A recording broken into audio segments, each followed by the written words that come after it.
అన్నా గోపన్న గోపన్న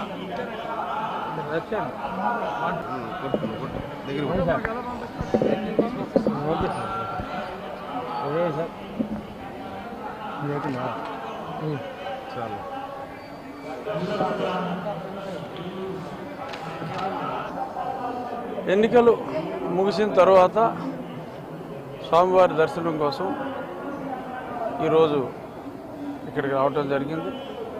అభిషేక దర్శనం కుటుంబంతో సహా చేసుకోవటం జరిగింది.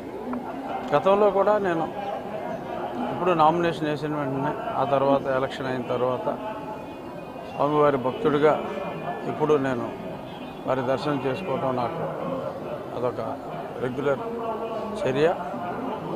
ఈ సందర్భంగా ఆంధ్రప్రదేశ్ రాష్ట్రానికి మంచి రోజులు రావాలని గౌరవనీయులు నారా చంద్రబాబు నాయుడు గారు ముఖ్యమంత్రిగా ప్రమాణ స్వీకారం చేసి ప్రజల కష్టాలన్నీ తొలగి మంచి చక్కటి వెల్ఫేర్తో పాటు అద్భుతమైన అభివృద్ధి దిశగా ఆంధ్రప్రదేశ్ పయనించాలని మనస్ఫూర్తిగా స్వామివారిని వేడుకోవటం జరిగింది.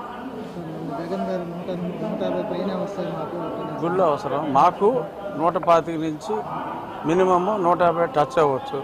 ఉన్నాయి 170 సీట్లు కాబట్టి జగన్కి 25 నుంచి ఒక 40 వరకు రావచ్చు అని నేను ఖచ్చితంగా చెప్పగలను. నా మాట నిజం అవుతుందా, జగన్ మాట నిజం అవుతుందా 4వ తారీఖు మధ్యాహ్నానికి మీకు అర్థమవుతుంది. ఖచ్చితంగా నా మాటే నిజం అవుతుంది. ఎందుకంటే స్వామి సన్నిధిలో నేను చెప్తున్నా, స్వామి సన్నిధిలో అతను చెప్ప